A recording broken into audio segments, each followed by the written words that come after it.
My name is Rebecca Calloway, and I am 28 years old. And on the morning my Uncle Thomas's will was read aloud in a conference room on the 14th floor of a building in downtown Hartford, I was the only person in that room who already knew what it said. I want to describe that room carefully because I think the specific geography of it matters for understanding what happened inside it. It was a conference room belonging to the law firm of Hartwell, Crane and Associates, the firm that had handled my uncle's legal affairs for 22 years, and it had the specific, neutral quality of rooms designed to contain difficult conversations without amplifying them. Cream walls, a long mahogany table, 8 chairs, a window overlooking the city that nobody was looking at. There was a water pitcher in the center of the table that nobody touched. There was a box of tissues near the door that the paralegal had placed there with the specific, quiet foresight of someone who has attended enough will readings to know they are sometimes needed. There were 6 people in the room, including me and the attorney, a composed woman named Patricia Chen, who had been managing Thomas's estate planning for 11 years, and who had the specific, contained energy of someone carrying a significant amount of information they are professionally required to release in the correct sequence. I want to describe the other 4, because I think who they were matters as much as what they expected. My mother, Linda, was seated directly across from me. She is 51, and she looked that morning exactly as she has looked every time I have seen her across the past 15 years. Carefully assembled, the specific presentation of a woman who treats her appearance as a form of argument, as though looking composed is the same as being composed. She wore a dark blue dress and a single strand of pearls I recognized as belonging to my grandmother. Pearls that had been in the family long before either of us existed, and whose current location in my mother's jewelry box, rather than my grandmother's, had always struck me as a story I hadn't been told the full version of. She had driven 3 hours from the house in western Massachusetts, where she lived with her second husband, arriving the night before and staying, I knew from the hotel receipt Patricia had mentioned in passing, at a hotel 2 blocks away that charged $400 a night. The second husband, Gerald, sat beside her. He is the specific kind of man who fills a room with the assumption that the room is interested in being filled by him. Large, loud in his silences, with the quality of someone who has been successful enough in a narrow field to believe that success transfers to all other fields automatically. He had brought a legal pad and a pen, which he'd placed on the table in front of him, with the specific theatrical preparation of someone who expects to be taking notes on numbers. The 2 stepbrothers, Marcus, 24, and Derek, 21, sat at the far end of the table with the specific energy of young men who have been brought somewhere by their parents and are not entirely sure why they needed to be here personally, rather than simply receiving a phone call afterward.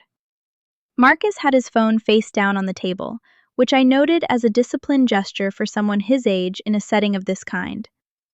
Derek had his phone in his lap and had not, across the 15 minutes we'd been in the room, looked up from it for longer than 30 consecutive seconds.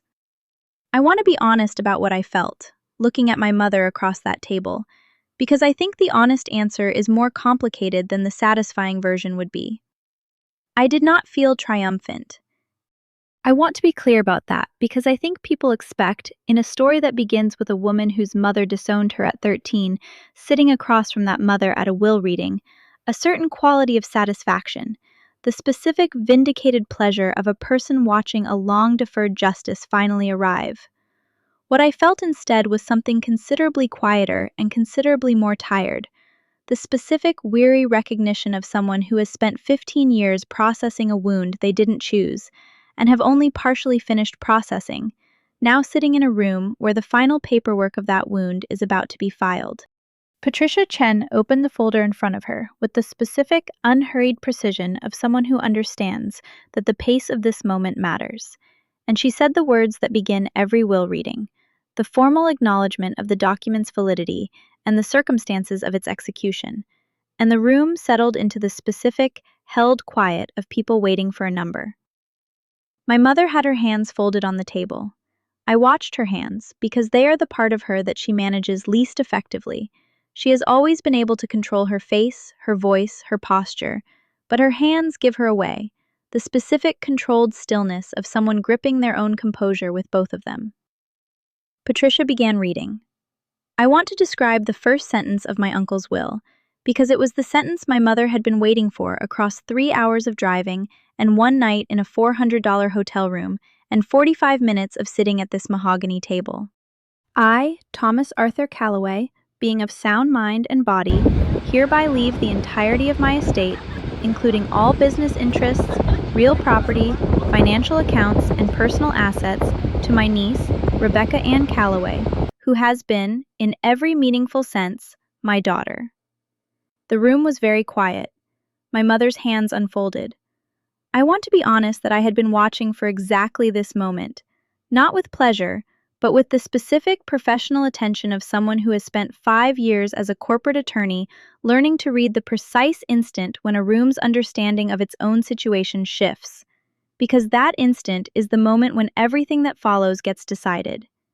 I had been in this room before, in various forms, across 5 years of legal work. The moment when a negotiation changes, when a contract term lands differently than one party expected, when the gap between what someone assumed and what the document actually says becomes undeniable. My mother's hands unfolded, and she looked at Patricia Chen, and then she looked at me. And I want to describe what was in that look because I think it's the most honest moment of communication my mother and I have had in 15 years. It contained, in the specific compressed language of a single glance, everything she had assumed about this day. The assumption that Thomas's money would flow, naturally and inevitably, in the direction of blood, in the direction of his sister's family, in the direction of the people who shared his last name, even if they had not shared his life. The assumption that whatever had happened when I was 13, whatever arrangement Thomas had made, whatever years I had spent in his house, whatever relationship we had built, was subsidiary to the basic, assumed architecture of how wealth moves in a family. That assumption was, in that moment, meeting the document that contradicted it. She looked at me for 3 full seconds, and in those 3 seconds I saw the assumption encounter the document, and I saw, with the specific clarity of someone who has been waiting for this moment for considerably longer than the morning, that my mother had genuinely never considered the possibility that Thomas had made his choice years ago and had never wavered from it. Patricia continued reading. My mother continued looking at me, and I held her gaze the way I have learned, across 5 years of sitting across tables from people whose understanding of a situation is about to be revised, to hold a gaze when it needs to be held, steadily, without apology, without the specific reflexive softening I had spent my entire childhood offering to a woman who had spent my entire childhood accepting it as her due. I did not look away. She did.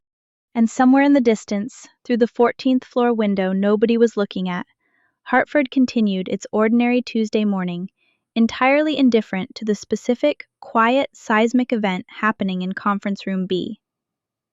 I want to go back to the day I was 13, because I think the specific texture of that afternoon matters more than any single detail I could give you about the will reading, and because I have spent 15 years understanding it in layers, each one revealing something the previous layer had covered. It was a Saturday in October, which I remember not because October Saturdays are inherently memorable, but because I had been planning, that morning, to go to my friend Cassandra's house to work on a school project about the water cycle, and the specific, ordinary anticipation of that plan is one of the things I remember most clearly about the hours before my life changed. The specific normalcy of a morning that had no reason yet to be anything other than what it appeared to be. My mother called me into the kitchen at 11, which was itself unusual, because my mother did not typically structure our interactions around specific summons. What she typically did was move through our shared space in the specific, parallel way of two people who have gradually stopped requiring much from each other, occupying the same rooms without necessarily sharing them, the specific quality of a relationship that had been thinning for years without either of us naming the thinning. She was standing at the kitchen counter when I came in, and she was not doing anything, not making coffee, not looking at her phone, just standing there in a way that I understood, even at 13, meant she had been standing there for a while, gathering something. She told me, without significant preamble, that things at home were going to be changing, that she and my father, They were still married then, technically, though my father had been largely absent from the house for 2 years, in the specific way of a man who is present physically and absent in every other sense, had been talking about the situation, and that they had decided, together, that they were not in a position to continue providing for me the way a child deserved to be provided for. I want to reproduce her exact language as accurately as I can, because I have turned it over so many times in the intervening 15 years that I believe I have it correctly. We love you, Rebecca, but we're not able to give you what you need right now. Your Uncle Thomas has more capacity for this than we do, and he's agreed to take you in for a while. For a while. I want to note those words specifically, because they are the words of someone who has made a permanent decision and chosen temporary language for it. The specific linguistic mercy of someone who cannot quite bring themselves to say the true and complete version of what they're doing. I asked her what she meant. She told me that Uncle Thomas was coming that afternoon, and that I should pack a bag. Just the essentials for now, she said. We'll get the rest later. And that I should know that this was the best thing for everyone, including me, even if it didn't feel that way right now. The rest came later turned out to mean never, except for one trip 2 months after, when Thomas drove me back to collect the remaining boxes of my things from a house that had already, in those 2 months, rearranged itself around my absence with a thoroughness that told me everything about how anticipated that absence had been. I was 13. I want to be honest about what 13 means in the context of receiving this information, because I think adults sometimes retrofit adult understanding onto the experiences of children in ways that aren't entirely honest.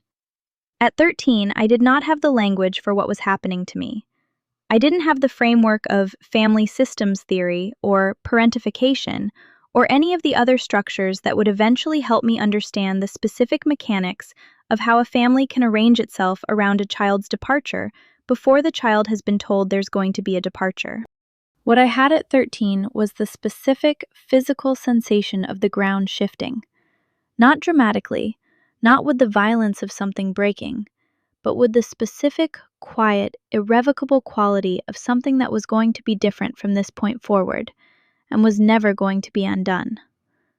I went to my room and packed a bag. I want to describe what I packed, because I think it says something true about 13. I packed my school things, my journal, the photograph of my grandmother that had been on my nightstand, and a stuffed rabbit I had owned since I was 4, and whose presence in the bag I would later, at 28, be grateful for without embarrassment, because some things deserve to be kept regardless of age. Thomas arrived at 2 in the afternoon in a dark green Volvo that I had seen exactly twice before in my life, at Christmas gatherings, where he had arrived and departed with the specific self-contained quality of someone who loves the people in a room without needing to stay in it long. He was 43 then. He had gray at his temples and the specific, settled quality of a man who has made his decisions and is comfortable with them. And he came through the door and hugged me first, before he said anything to my mother, which I noted at 13 with the specific awareness of a child who has learned to read the language of who greets whom first.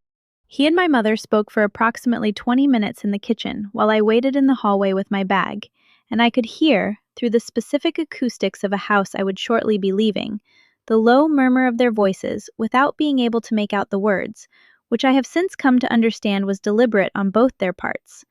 Not accidental, but chosen, a conversation that was not mine to hear. Thomas came back to the hallway and picked up my bag without asking if I was ready, because I think he understood that ready was not the right frame for what was happening, and he said, "Let's go, Becca," in the specific voice of someone who has decided that the best available kindness is forward motion. And we went. We drove for an hour and 40 minutes, and he talked for most of it, about ordinary things, a book he was reading, a project he was working on, the specific merits of a diner he knew 40 minutes from his house that made what he described as the most honest eggs in New England, which was a phrase I had never heard applied to eggs before, and which made me laugh, briefly, for the first time in several hours. He did not explain why he had agreed to take me. I want to be clear about that, because I have been asked this question many times across 15 years, and the honest answer is that he simply didn't, not that day, and not for almost a full year. He took me to his house, which was large and quiet and smelled like old books and coffee, and he showed me the room that would be mine. Not your room for now, but your room, without the qualifier, which I noted with the specific, careful attention of a child who has just learned to listen closely to the precise words adults choose. And he told me that dinner was at 7 and asked if I had homework. I did have homework. I did my homework at his kitchen table while he made dinner, and we ate together, and he asked me what the homework was about, which was the water cycle. And he explained the water cycle to me in the specific, interested way of someone who finds the water cycle genuinely interesting, which I could tell was not performance. I slept in the room that was mine, that first night, with my stuffed rabbit and my grandmother's photograph, and I lay awake for a long time listening to the specific quiet of a house that was not my house, and I felt the particular exhausted grief of someone who has lost something they can't fully name yet, and eventually I slept. It was almost a year later that I understood why Thomas had agreed so quickly. I was 14 by then, and more comfortable in his house and in his company, and we had developed, across that year, the specific, easy rhythm of two people who enjoy the same quiet and the same books and the same approach to a Sunday morning. And one evening in September, doing homework at the same kitchen table, I asked him directly why he had come so fast. He looked at me for a moment, the specific look of someone deciding how much truth a 14-year-old can hold, and then he said something I have carried since.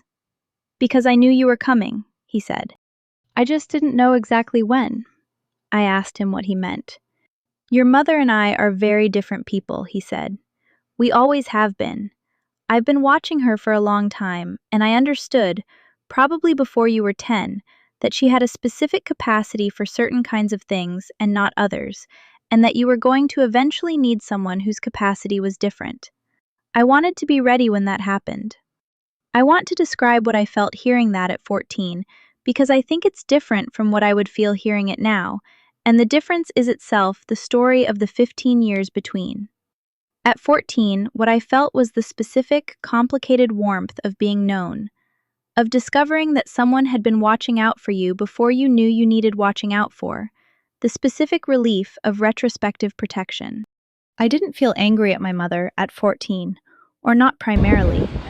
What I felt was the specific, exhausted gratitude of someone who has just understood that they were not as alone as they thought they were during the years when they felt most alone. Now, at 28, I feel all of that, and I also feel the thing that the year in between sitting with Thomas's folder of documents had added to it. The specific, clear-eyed understanding that what Thomas had described as my mother's specific capacity for certain kinds of things and not others was a generous framing of something that the documents in his folder described considerably more plainly. My mother had not given me away because she lacked the capacity to parent. She had given me away because she had made a calculation, at some point before I was 10, that I was more expensive and less useful than the alternative arrangement she was considering, and that Thomas was available, and that the transaction was, from her perspective, not a failure of love, but a practical solution to a resource allocation problem. I understand this now because Thomas spent the last 6 months of his life making sure I would. I want to tell you what 15 years with Thomas Calloway actually looked like, because I think the specific texture of it matters more than any summary could capture, and because I believe the honest accounting of what he gave me is the only context in which what happened in that conference room makes complete sense. Thomas was not a demonstrative man. I want to establish that clearly, because I think the version of the story where the wealthy uncle swoops in and provides a warm, effusive replacement for everything a 13-year-old lost would be tidier, but less true. What Thomas provided was something I have come to value considerably more than warmth in the simple sense. He provided consistency. The specific, unwavering consistency of a person who has decided that you are their responsibility and has never once, across 15 years, given you any reason to doubt that decision. He was up at 6 every morning, including weekends. He made coffee in the same way, in the same pot, at the same time, and there was always enough for two, which was itself a statement that I understood before I could articulate what it meant. the specific daily declaration that my presence was anticipated and provided for, rather than accommodated and tolerated. He took my education seriously in a way that nobody had before him. Not seriously in the sense of pressure. He was never the kind of guardian who attached conditions to love through academic performance, but seriously in the sense that he was genuinely interested in what I was learning, and asked about it, and followed up the following week to see what had developed, and occasionally left books on the kitchen table that were adjacent to something I'd mentioned being curious about, without commenting on them, simply making them available. The specific pedagogy of someone who understands that the best learning happens when nobody is performing it. He drove me to school every day for the first 2 years, until I was old enough to drive myself. And those drives were, across 4 seasons, the place where I learned the most important things he taught me. Not deliberately, not through instruction, but through the specific accumulation of daily conversation between two people who are paying attention to the same world. He taught me to read a financial statement at 15, because he was reviewing quarterly reports at the kitchen table one Saturday, and I asked what he was looking at, and instead of summarizing it for me, he slid it across the table and walked me through it line by line, asking me what I thought each number meant before he explained it, which was the teaching method he used for everything, leading with my own interpretation before offering his, which had the specific effect over years of building a confidence in my own analysis that I don't think I would have developed any other way. By the time I finished high school, I understood the basic mechanics of his business, a regional commercial real estate development company that he'd built over 20 years from a single property into a portfolio of 14, well enough to discuss it substantively at dinner, which we did, often, not because he was grooming me for a role, but because he was genuinely interested in my thinking, and had learned, across 4 years of Saturday morning financial statements, that my thinking was worth being interested in. He paid for law school without discussion, the same way he had paid for my undergraduate degree. Not as a gift that required acknowledgement, but as a provision, the specific category of spending that a parent does because it is simply the correct thing to do and requires no ceremony.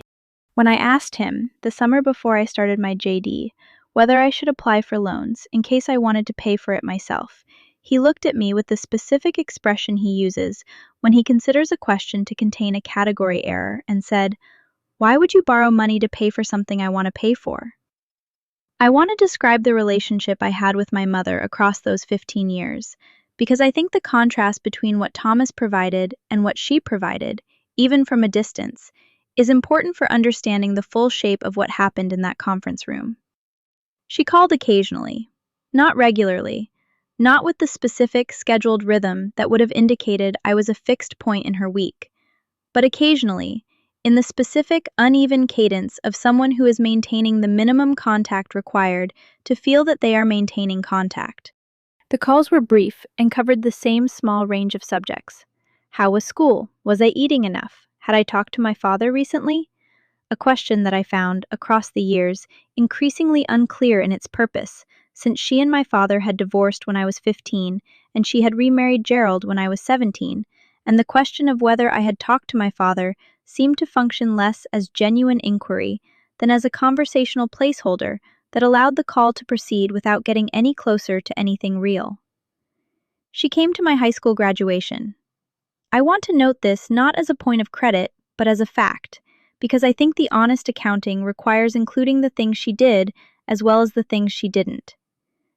She sat in the audience with Gerald, whom I had met twice by then, and she took photographs on a disposable camera she had brought specifically for the occasion, which I know because she mentioned it when she arrived, and she hugged me afterward in the specific way of someone performing reunion for an audience, and she told me I had done well.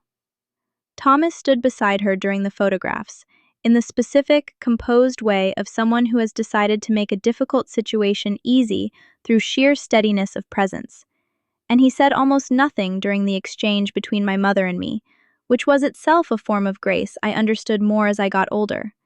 The specific restraint of someone who has information about a person that they have chosen not to deploy, because the moment doesn't require it. She came to my law school graduation as well, with Gerald again, and she brought a card containing a check for $500, which was, I want to note without particular emphasis, the largest sum of money she had ever given me, and which I deposited and never thought about again. What she did not come to, across 15 years, was anything that didn't have a ceremony attached to it. She did not come to the birthday dinners Thomas made, which were not parties but specifically chosen restaurants where he let me pick the menu. She did not come to the Sunday mornings that became, across the years, the specific texture of my life: the newspaper, the coffee, the kitchen table, the steady presence of someone who was simply there. She did not come to the hospital when I had my appendix out at 19, a fact I learned Thomas had communicated to her only after I was recovered, because he had understood, and been correct, that her presence during the crisis would have required energy I didn't have to spare. I asked him, the summer I was 23, newly hired at the firm and home for a weekend visit, whether he ever talked to her. Whether they had any communication I wasn't aware of. He was quiet for a moment in the specific way he's quiet when he's deciding how much of something to share.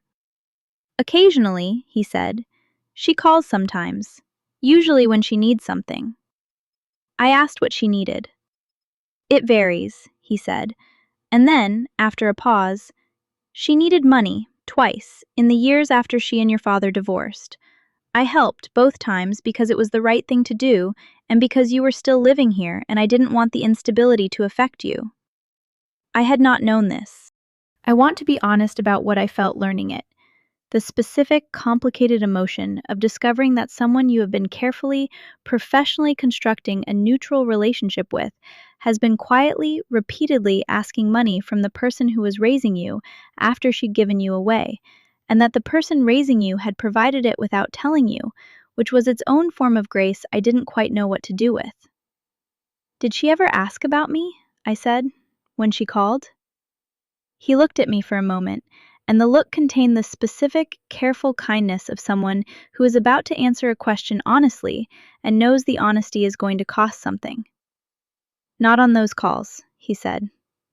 I nodded, and we went back to the newspaper, and I sat with that answer for a long time without asking anything further, because some answers are complete in themselves and don't require a follow-up to be fully understood. It was 6 months before Thomas died that he asked me to come to his study after dinner one evening, in the specific, deliberate way of someone who has decided that a particular conversation needs to happen now rather than later. He was 73 by then, and the cancer he'd been diagnosed with the previous spring had made its ongoing presence known in the specific, visible ways that illness announces itself in a person who has always been physically robust. A thinness around the jaw, a slight carefulness in how he moved, the specific quality of someone conserving energy for the things that matter. He sat behind his desk, which he rarely did when we talked, because his preference across 15 years had been the kitchen table or the armchairs by the fireplace in the sitting room, settings that put us on the same level. The desk was a deliberate choice, and I understood it as such the moment I sat down across from him, because Thomas made deliberate choices about almost everything and always had a reason. He placed a manila folder on the desk between us. I want you to have this now, he said, rather than later. There are things in here that you need to know before I'm gone, and I want to be here to answer your questions rather than leaving you to figure it out alone. I looked at the folder. It was thick, the specific thickness of years of accumulated documentation, with a red tab on the side that I recognized, from 5 years of legal work, as the kind of tab you use when a file is active and ongoing, rather than archived. What is it? I said. The truth, he said. About your mother, about your father, about why things happened the way they did when you were 13, and the years before that, and the years since. I want to describe what I felt in that moment because I think it was one of the most complicated single emotions I have experienced in my adult life. Not dread, not eagerness, but the specific, weighted recognition of someone who has been walking toward a door for 15 years and has just been told that the door is right here and that it's time to open it. I opened the folder. I want to walk you through what was in that folder carefully, because I think the specific contents matter more than any emotional summary of them could convey, and because Thomas had assembled it with the same meticulous precision he brought to every financial document I had ever watched him prepare. Chronologically organized, source documented, nothing included that couldn't be verified independently. The specific discipline of someone who understood that the truth, to be useful, needs to be presented in a form that can withstand scrutiny. The first section covered my parents' finances across the decade before I was 13. I want to describe what I found there because it contradicted, in specific and documented ways, the explanation my mother had given me on that Saturday morning in October. The explanation that she and my father simply didn't have the capacity to provide for me the way I deserved. My father, whose name is Richard and who had been largely absent from my life since I was 11, had inherited at the age of 32 a sum of just over $400,000 from my grandfather, Thomas's and his own father, a man I barely knew, who had built a modest but real manufacturing business in western Massachusetts across 40 years of careful, unglamorous work. The inheritance had been split between my father and Thomas equally, though Thomas had received his share 5 years earlier, when my grandfather had made the decision, while still living, to transfer a portion of his estate to avoid probate complications. Thomas's half had become, across 20 years of deliberate investment and the specific patience of someone who understood compounding returns, the foundation of the commercial real estate portfolio I had grown up watching him build. My father's half had been gone within 4 years. Not through bad luck, not through a market downturn, not through the specific, sympathetic financial catastrophe that can happen to anyone, but through a sequence of decisions that the documents in the folder laid out with the specific, merciless clarity of a paper trail that had never been meant to be read by anyone but Thomas. A failed restaurant investment in year 1, which Thomas had warned my father against in a letter I found in the folder, written in his specific, direct prose, explaining in 3 paragraphs exactly why the numbers didn't work. A second investment in a friend's technology startup that had produced no return. A pattern of personal spending across years 2 and 3 that Thomas had documented not through surveillance, but through the specific, inadvertent visibility of a family whose finances were partially intertwined. Shared accounts that Thomas had access to as a named party on my grandfather's estate distribution, which had required a joint executor arrangement that nobody had thought to formalize beyond what was technically required. By the time I was 9, my father had no meaningful savings and significant debt. By the time I was 11, when he had begun the specific, gradual, physical and emotional withdrawal from our home that I had experienced as a child simply as my father becoming less present, the actual mechanics of that withdrawal were, according to the documents, at least partially driven by the specific shame of a man who had inherited something real and converted it into nothing, and could not figure out how to be in a room with the people he'd failed.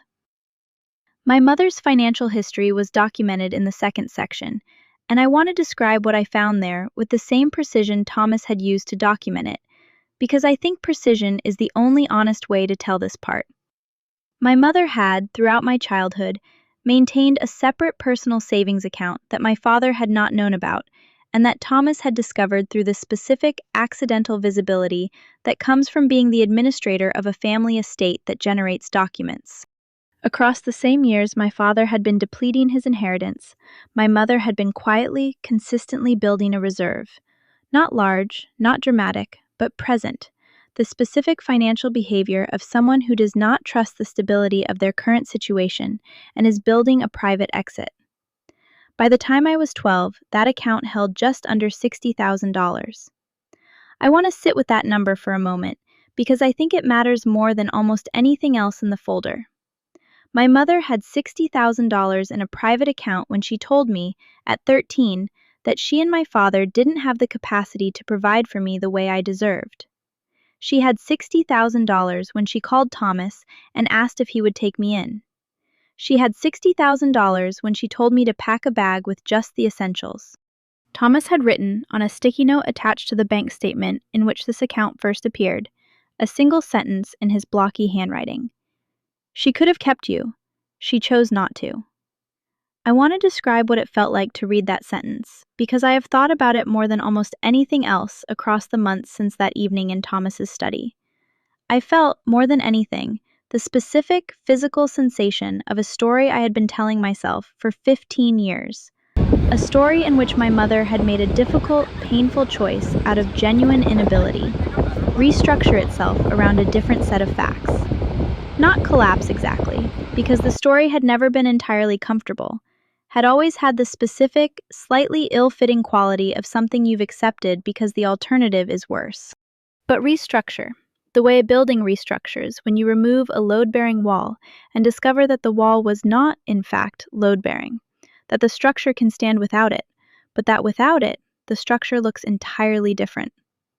The third section of the folder covered the years after I left, the 15 years during which my mother had continued to exist, financially and otherwise, in ways I had not been privy to. I want to describe this section with the same precision as the others, because I think the trajectory matters for understanding what my mother was expecting to find in that conference room. She had used the $60,000 within 2 years of my leaving to put a down payment on the house in western Massachusetts where she now lived with Gerald.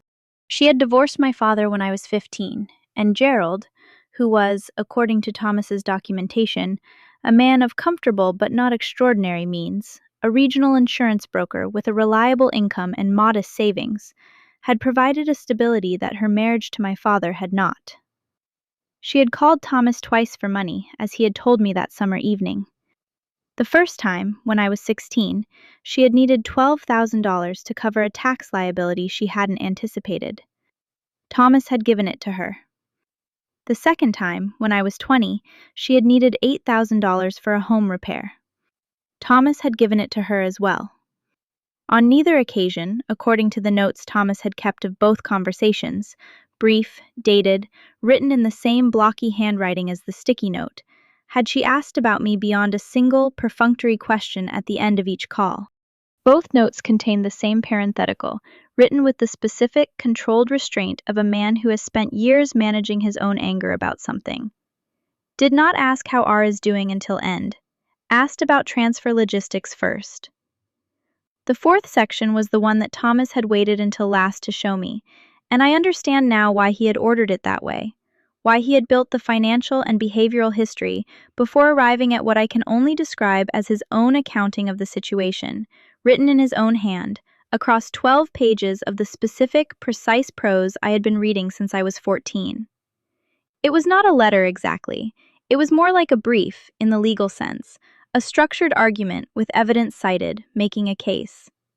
The case it was making was about me, and about him, and about what he had understood, across 43 years of knowing his sister, about what she was and what she was capable of and what she was not. I want to quote one passage from those 12 pages, the one I have read most often since, because I think it contains, in Thomas's specific, unadorned language, the clearest version of the thing I needed most to understand. He wrote, "Rebecca has spent her life being told, in various ways, that her existence was a burden that exceeded what the people responsible for her were able to carry. This is not true. It has never been true. What is true is that she was inconvenient to a specific plan her mother had for her own life, and that her mother made a decision, when Rebecca was too young to evaluate it independently, to reframe inconvenience as incapacity. I have watched Rebecca carry the weight of that reframing for 15 years without ever fully examining whether it was accurate. It is not accurate. She was never a burden. She was always a choice." I sat in Thomas's study for a long time after I finished reading those 12 pages, and Thomas sat across from me, and neither of us said anything for several minutes, which was the specific, comfortable silence of two people who have shared a house for long enough that silence between them has texture and content rather than emptiness. When I finally looked up, he was watching me with the specific quality of attention he had always brought to the moments that mattered. Not performing concern, simply present, the way he had been present every morning at 6, every Saturday at the kitchen table, every dinner at 7, across 15 years of the specific, daily, undramatic work of being someone you can count on. "Why did you keep all of this?" I said. "Why document it? Why not just—" "Because you deserved the truth in a form you could hold," he said. Not my word against hers. Not a story. The actual record. Something that couldn't be revised later into something more comfortable for people who find the truth uncomfortable. I asked him what he wanted me to do with it. Nothing now, he said. Keep it. Read it again when you need to. And when the time comes, he paused, the specific pause of someone choosing their words with care. Use it the way I taught you to use any document.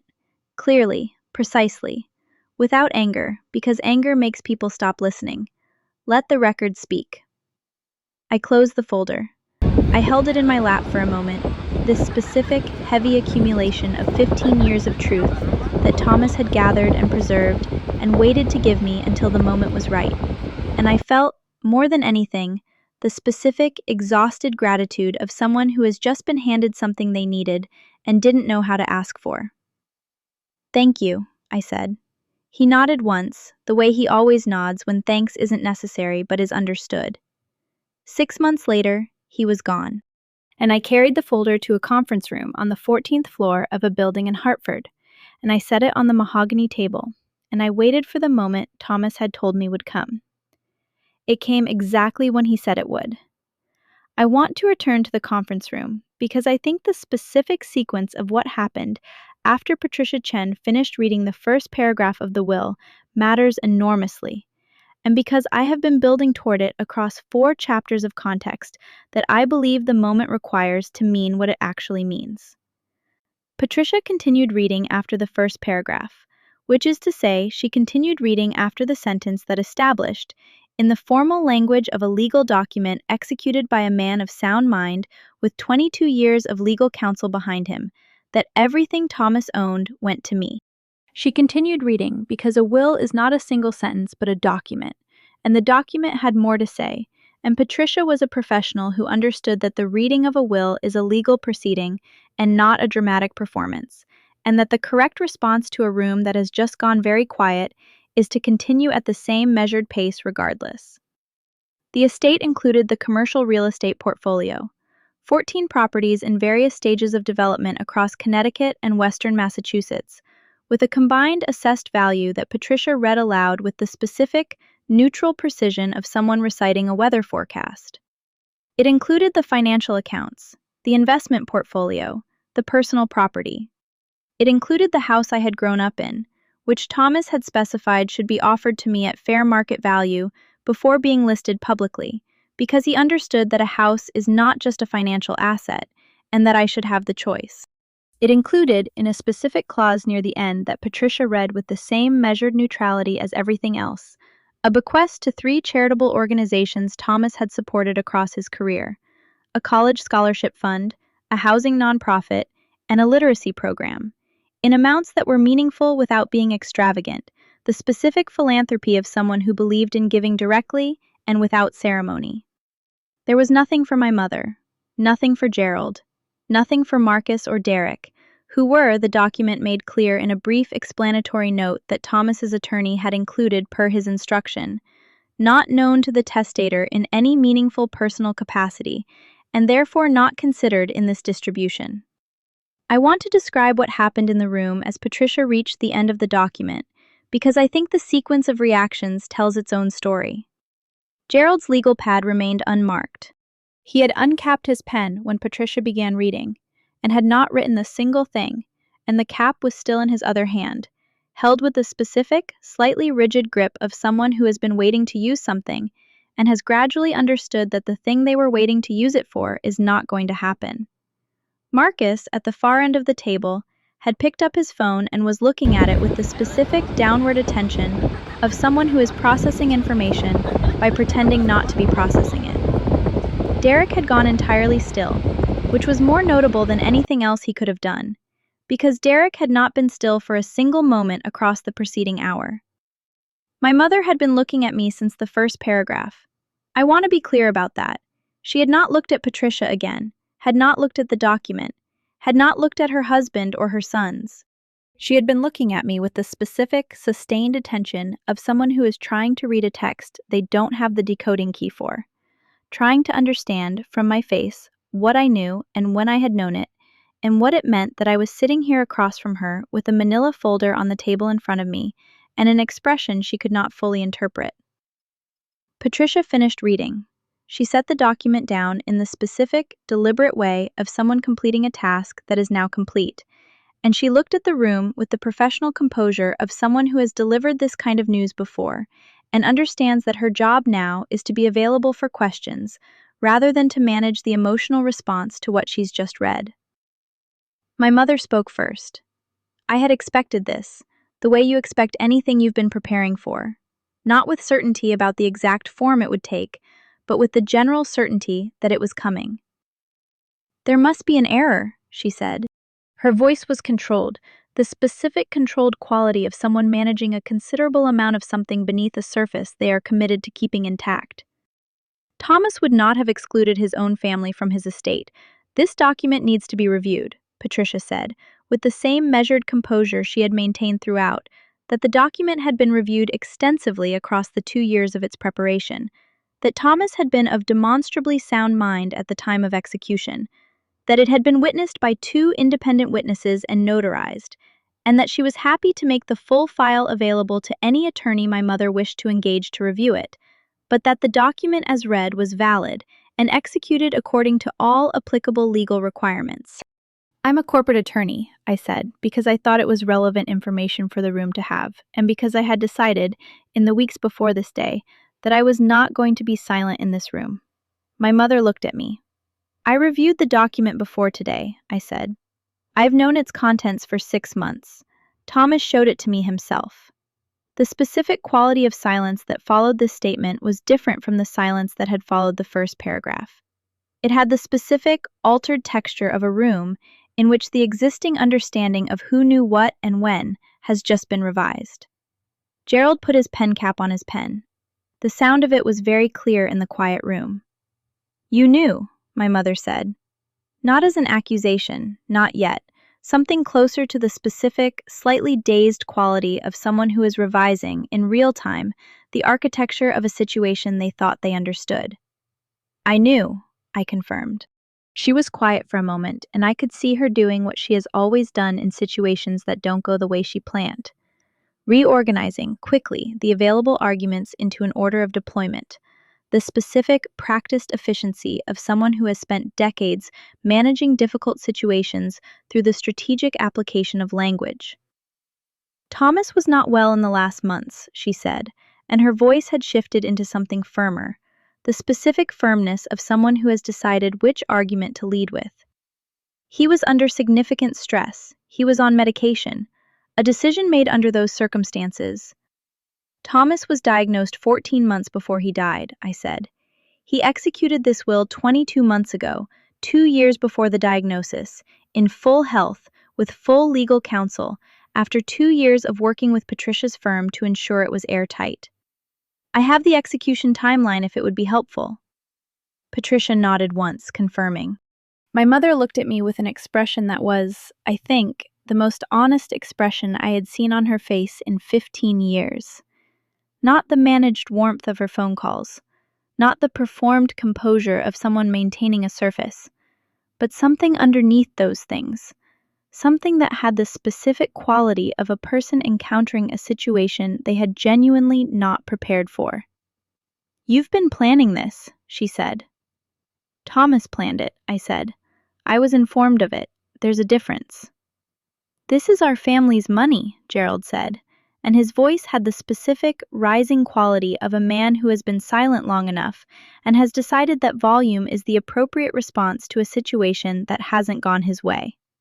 Thomas was Linda's brother. This estate should reflect that relationship.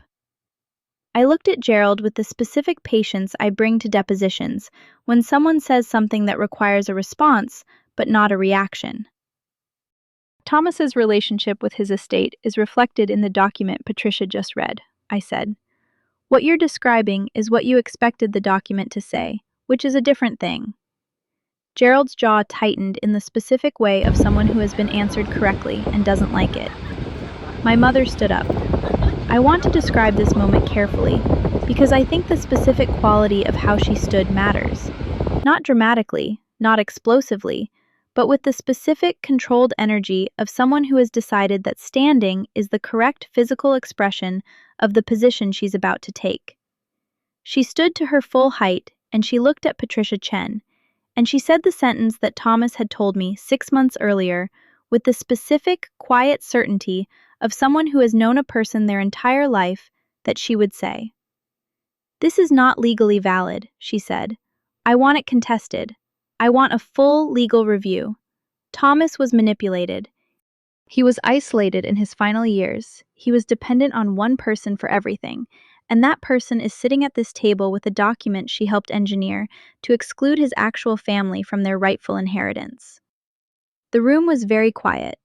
I looked at my mother standing across the table from me, this woman who had packed me into a car with one bag when I was 13 and driven away, who had called Thomas twice in 15 years when she needed money and asked about me as an afterthought at the end of each call, who had arrived this morning with a legal pad and a pen, and the specific, confident assumption that blood and proximity were interchangeable. And I felt the specific, settled clarity of someone who has been waiting for the right moment and understands, with complete certainty, that the moment has arrived. I picked up the manila folder from the table in front of me. "I have something I'd like to read," I said, "if the room is willing to hear it." Gerald started to say something. My mother put her hand on his arm, and he stopped, which told me something about the specific architecture of their relationship that I hadn't known before. She looked at me. Her expression had shifted again, into something I couldn't read as cleanly as the others, something with more layers. "What is that?" she said. "It's a folder Thomas gave me 6 months ago," I said. "It contains documentation he compiled across approximately 15 years, covering the financial and personal history of our family. It also contains a letter he wrote, specifically for this occasion, that he asked me to read aloud in this room in the event that his wishes were disputed." Patricia Chen, who had been sitting with the composed stillness of someone who has been professionally neutral across the entire preceding exchange, looked at me with the specific, contained expression of someone who has just understood that the document she was asked to hold in the firm's secure files for the past 6 months, the sealed envelope Thomas had delivered personally, with specific instructions about the conditions of its opening, was about to become relevant. She reached into the folder in front of her and produced the envelope, Thomas's handwriting on the front, to be read by Rebecca in the event of a dispute in the presence of all parties. I took it from her. I opened it. I looked at my mother across the table. "Shall I begin?" I said.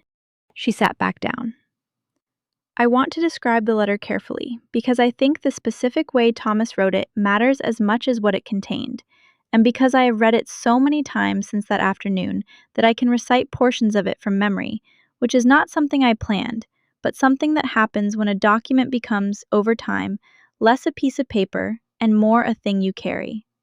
He wrote it in the same prose he used for everything, direct, unadorned, with the specific economy of someone who has spent decades communicating precisely and has long since stopped using language for decoration.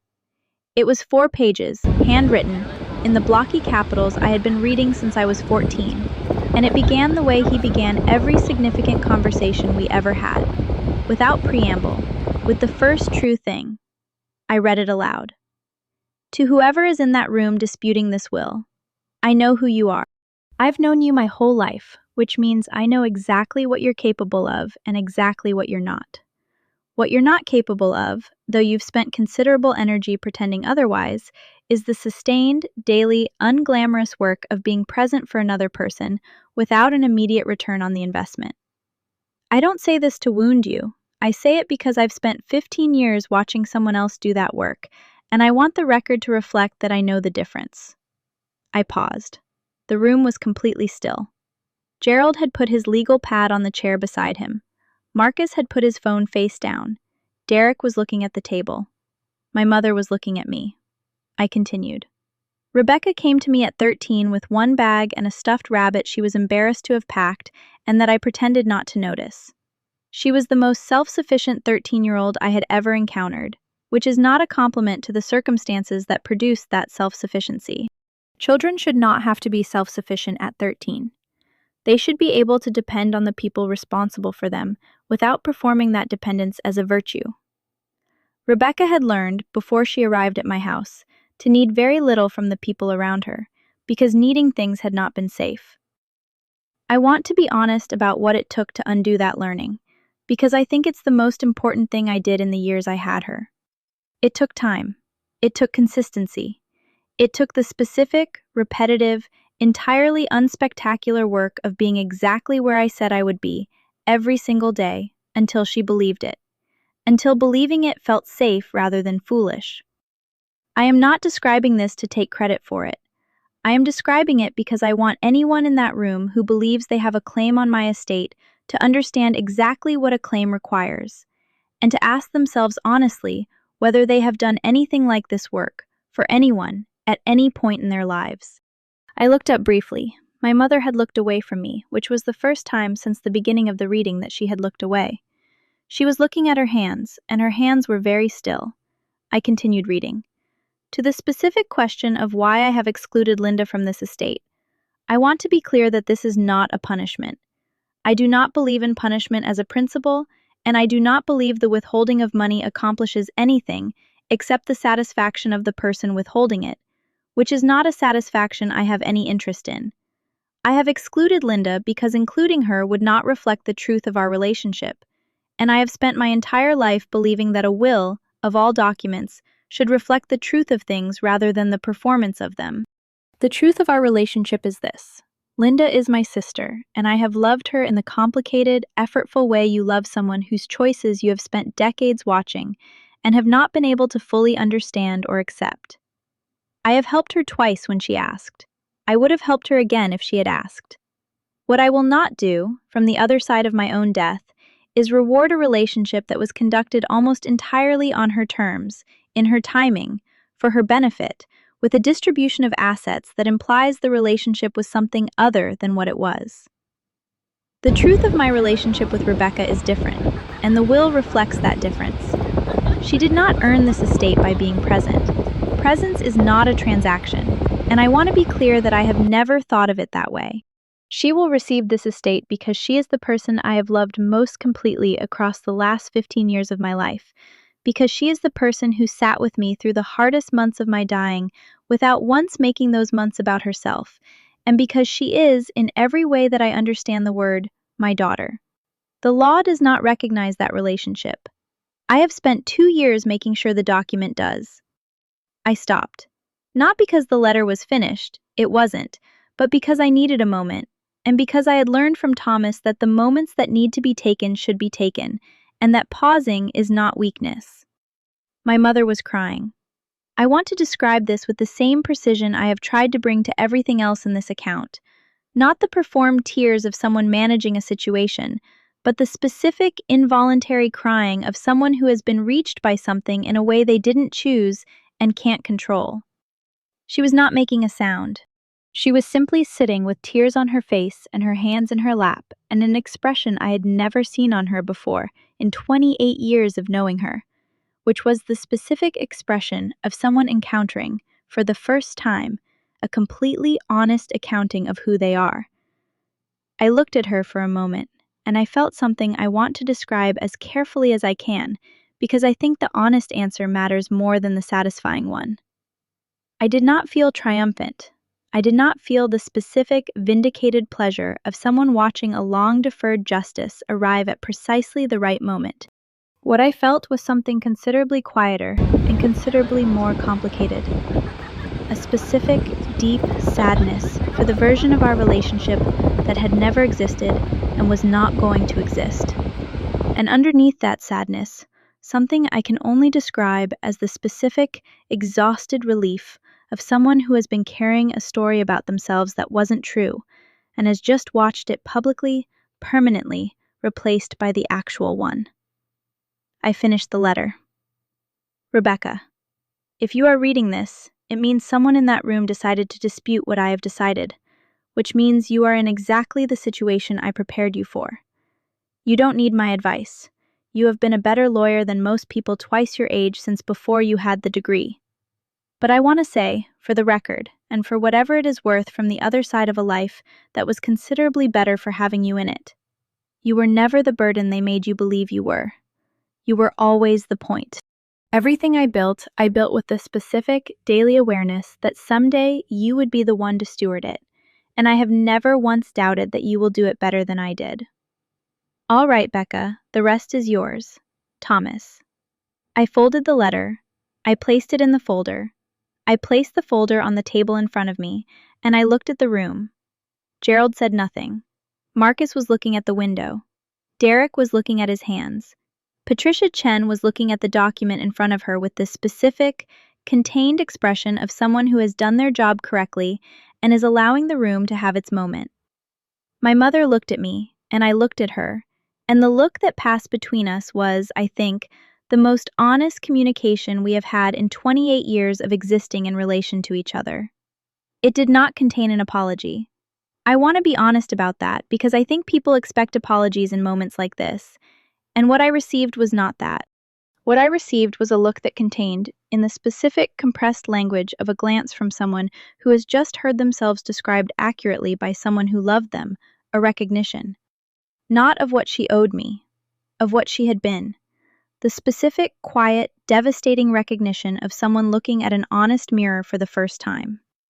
She stood, she picked up her bag, she looked at Gerald, who stood beside her, and at Marcus, who stood, and at Derek, who stood last, slowly. She did not say anything to me, and I did not say anything to her, and I have thought about that silence often since, and I have come to believe it was the most honest thing either of us could have offered the other in that moment. The specific acknowledgement that some things have been said completely by what has already been said, and that adding to them would make them less rather than more. She walked to the door. She opened it. She paused, for 1 second, with her hand on the doorframe, and she said one thing, quietly, in a voice I had to listen carefully to hear. "He loved you very much," she said. "I know," I said. She left. Gerald followed. Marcus and Derek followed, without looking at me, and the door closed behind them, and the room was quiet in the specific way of a room that has just finished containing something significant and is now returning to itself. Patricia Chen looked at me across the mahogany table, and she said, with the specific professional warmth of someone who has done this job for 22 years and has learned to allow one moment of genuine feeling at the end of proceedings like this. "He was very proud of you. He told me that, specifically, when he finalized the document. I thought you should know." I looked out the window, at Hartford continuing its ordinary Tuesday morning 14 floors below, indifferent and continuous and entirely unaware of what had just happened in Conference Room B. "I know," I said. "He told me too. He told me every day, for 15 years, without using those words, which was, I think, the way he believed important things should be said." I sat for a few more minutes after Patricia left, alone in the conference room with the folder and the letter and the specific, particular quiet of a room where something has been resolved. I thought about Thomas at 6 in the morning, making enough coffee for 2. I thought about the water cycle, explained with genuine interest to a 13-year-old at a kitchen table. I thought about the financial statements slid across that same table, and the Saturday mornings, and the dinners at 7, and the specific, daily, entirely unspectacular work of being exactly where he said he would be. I thought about what he had written. She was always the point. I had spent 15 years learning, slowly and imperfectly and with considerable difficulty, to believe that. I believed it now, sitting in that conference room with the estate that bore his careful, deliberate, irrevocable decision about who I was to him. I picked up the folder. I stood. I walked to the elevator and I went down 14 floors and I walked out into the ordinary Tuesday morning and I called the number I had called every Sunday for 15 years, out of pure reflex, before I remembered, for the 100th time since March, that there would be no answer. I stood on the sidewalk for a moment, holding the phone that wasn't going to ring back, and I felt the specific, permanent weight of a grief that is not going to resolve into something lighter, only into something more familiar, more manageable, more integrated into the shape of a life that was built around a person who is no longer in it. Then I put my phone in my pocket, and I picked up the folder, and I walked toward the parking garage, because there was work to do. There was always work to do, and Thomas had spent 15 years making sure I knew how to do it. The rest was mine. He had said so. In writing. In front of witnesses. That was enough.